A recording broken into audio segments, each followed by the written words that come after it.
call this meeting to order and stand for the Pledge of Allegiance. I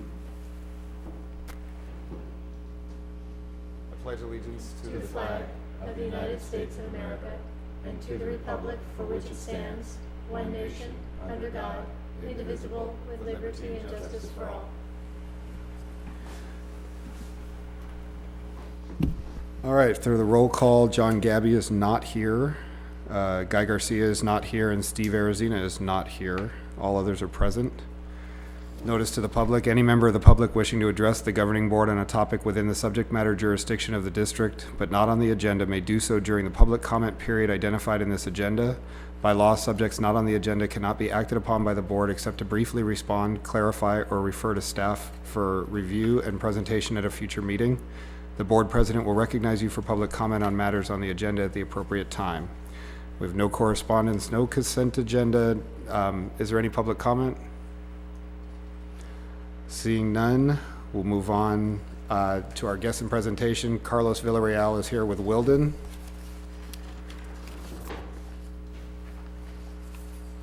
Good evening. So this is my second time here. First time I was here, we heard your concerns and we went back to the drawing board. And I've been in touch with Steve and the district's attorneys, and we hope we're bringing forward a revised study that meets everyone's criteria. So what I'm going to do right now, just to make sure we're all on the same page, I'm going to start by just describing some Impact Fee 101. I will describe the government code that governs how impact fees are created.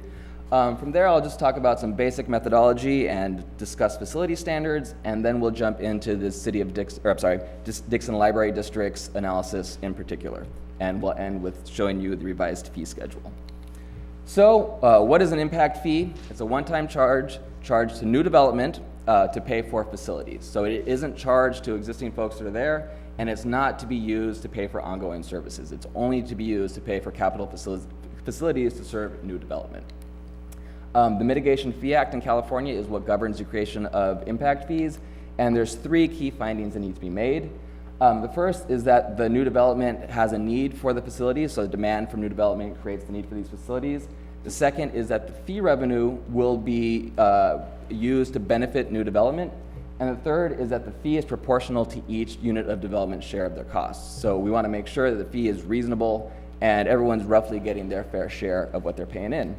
On top of that, there's a couple housekeeping items that we need to do in the report, such as document the purpose of the fee and document how the fee revenue is going to be used.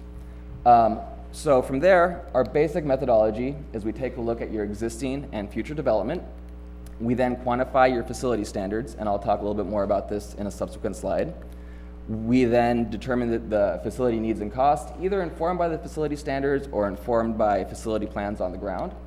And from there, we allocate a share of those costs to new development.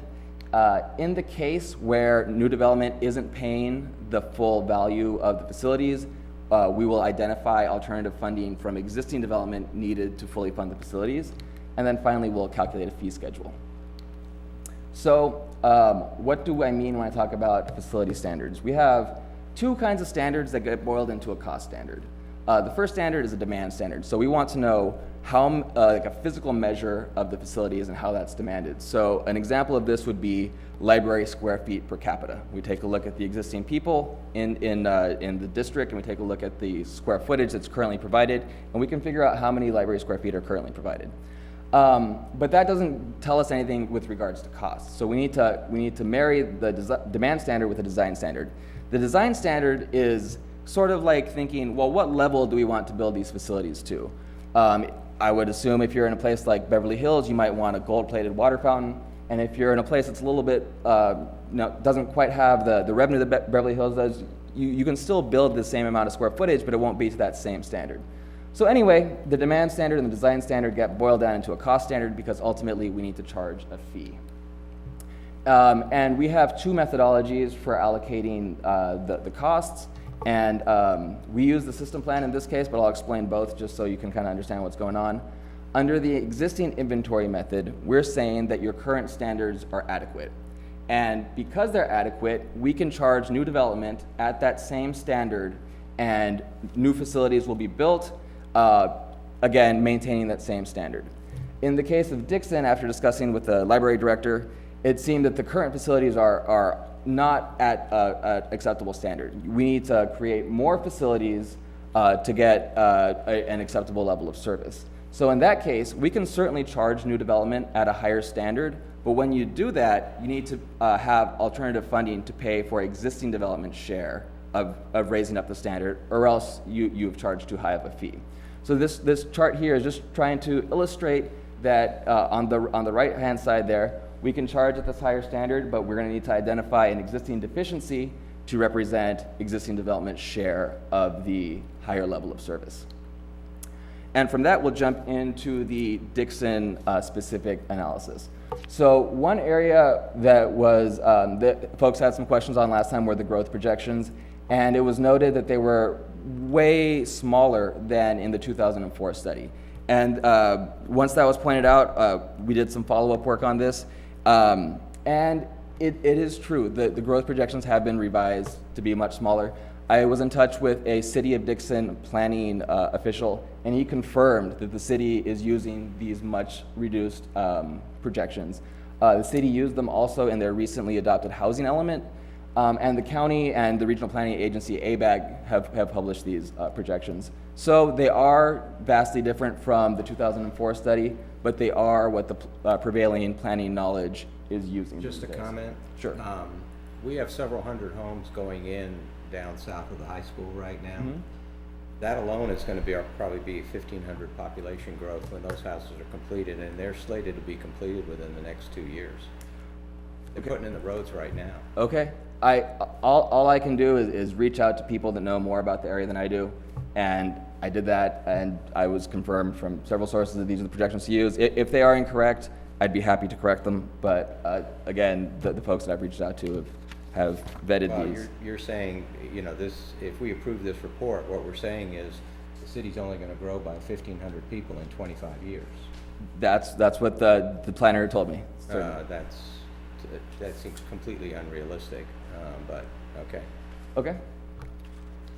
And so the one planned facility included in the study is converting the Miller Building for library use, 4,900 square feet thereabouts, and we have a $700 cost per square foot assumption. Again, can I discuss with you that assumption Certainly. as well? Yep. That assumption, of course, includes construction from the ground up. We have a building that's already built, we've already paid for the land, we're renovating the building. $700 is too high a figure. Okay. I will note that $700 does not include the land. $700 includes hard costs and soft costs, so planning and contingencies. Permits and planning and construction and Certainly, stuff. certainly. But that's from a building from the ground up, not from a building that's already existing. Folks I talk, in some cases, I've heard that rehabbing a building can cost more than building from the ground up.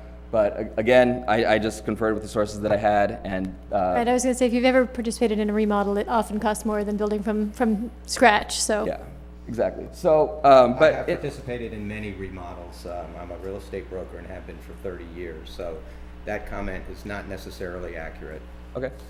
In any event, $700 per square foot is consistent with what Solano County is using for their per square foot library cost estimates, and same with Sacramento County. So 2 local counties are using this assumption, and the total cost assumed in the study is approximately $3.4 million. From here, we calculate the system standard, and this would be the standard at the planning horizon. So we take a look at the value of your existing facilities, take a look at the value of the planned facility, add the two together, and divide that by the service population in 2040. This gives us the cost per capita of library facilities at 2040. And this is a higher standard than currently exists in the district. So we can base the fee on this. So to estimate the fee revenue, we simply multiply the cost per capita standard from the last slide by the growth in service population, and we can determine the estimated fee revenue. We then compare the fee revenue to the cost of the planned facility and determine that $2.9 million thereabouts will be needed to represent existing development share of funding the facility. And that's assuming that the total cost of the renovations is $3.4 million. Exactly, exactly. Because the impact fee is only going to provide a little over $500,000. Exactly, exactly. And from here, we have the maximum justified fee schedule. We multiply the cost per capita by the density per dwelling unit, and then we get a base fee, and then we include 2% for administrative costs, planning costs, et cetera, and then we get the fee per dwelling unit there, and then the fees per thousands of square feet of non-residential space. And that concludes my presentation. I'd be happy to take any. If we end up adopting your finding, your report, when are we, is this done annually? When are we allowed to amend this report? So you can amend the report whenever you want. Typically, That's it's what I was recommended. hoping to hear. Yeah, typically it's recommended that you do an inflation update, which is what the district had been doing up until this comprehensive update. It's recommended that be done annually, but it doesn't have to happen annually. But whenever any major assumptions change, you could certainly update the report. Are we delinquent at this time in filing a report for impact fee purposes? I'm not completely sure about that. All right.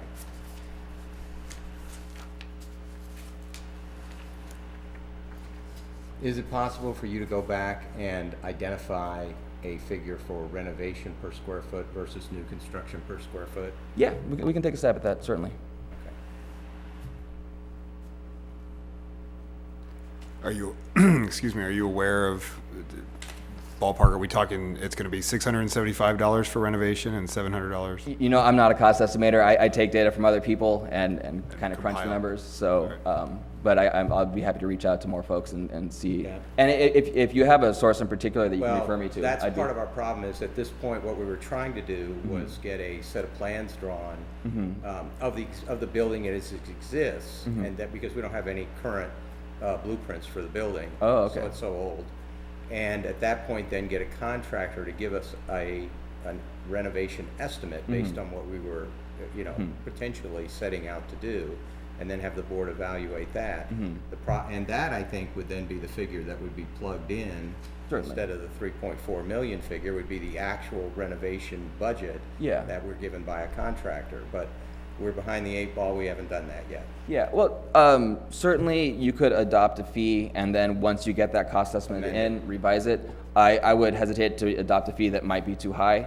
I would rather be on the conservative side, but you certainly have options in terms of how to proceed. Well, if anything, the cost would be lower than what's in the report. I don't think it's gonna be higher, and I don't think we'd probably approve something higher. Sure. But the point is that it would be, I think, more accurate than the figure that's in the report.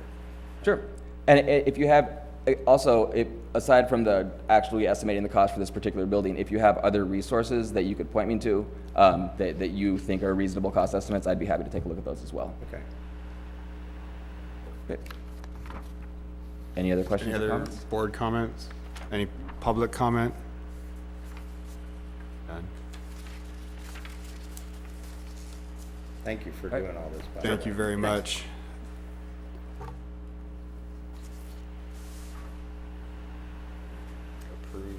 So no, that's later in, Okay. it's under business, so you have just All go right, to so as far as the director's report, no director, no report. So we'll move on to ongoing business and the Wilden report approval.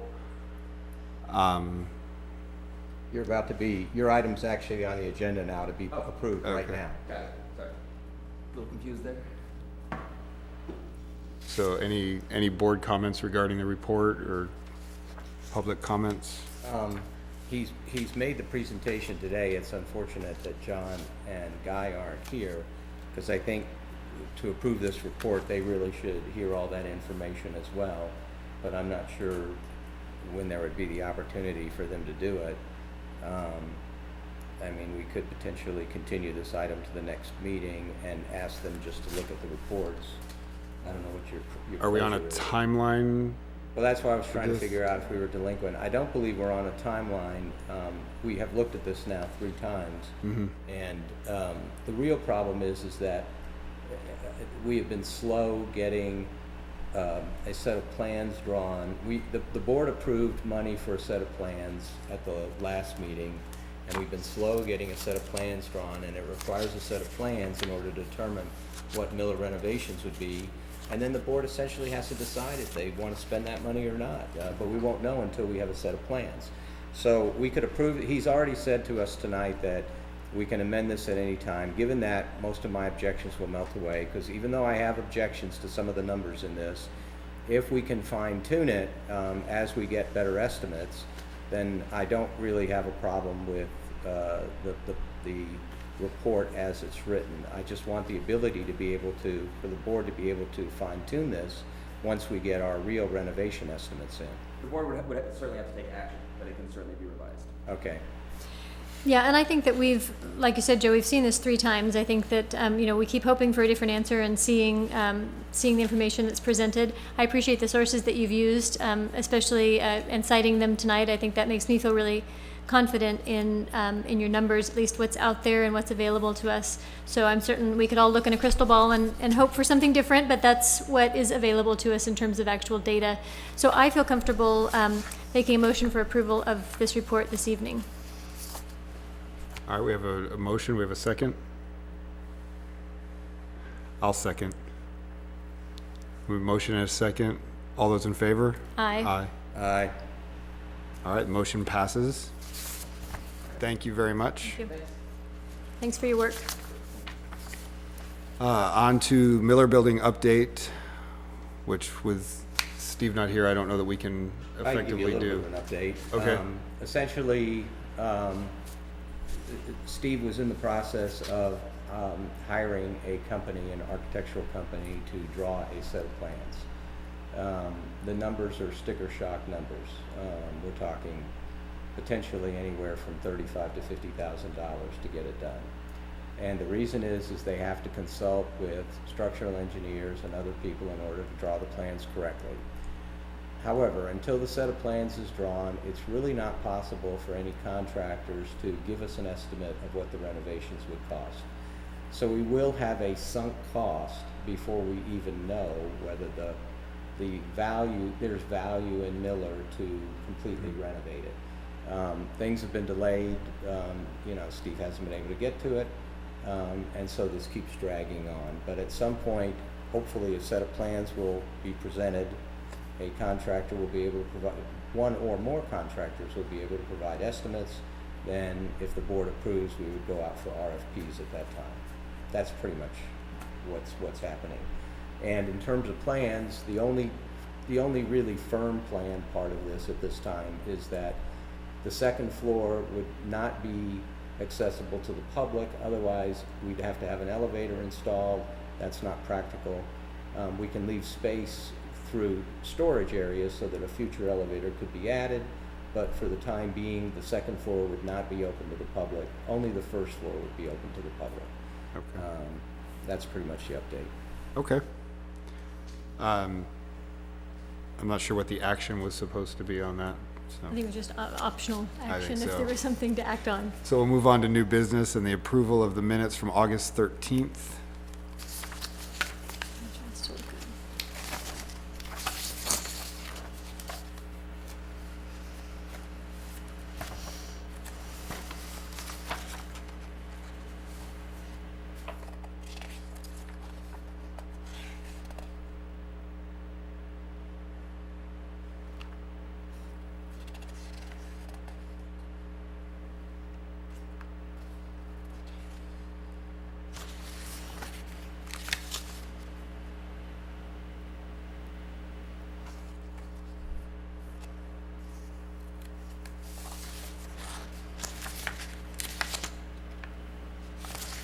I'll make a motion to approve the minutes. All right, I have a motion. A second? I'll second. Motion and a second. All in favor? Aye. All right, on to the approval of vacation time in concordance with policy 3020.2.1, and I think we're going to table this until Yeah. next time. Good idea. And then the tenant contract with the Economy Driving School, I'd like to move to table that. Yep. I think that's I a would good too, idea. And so, unless there's public comment, Do you need any sort of motion to table those two, just so it's formal on the I record? think we probably should get a motion to table item 11B and C until our November meeting. So moved. I'll second that. All in favor? Aye. Aye. All right, meeting adjourned.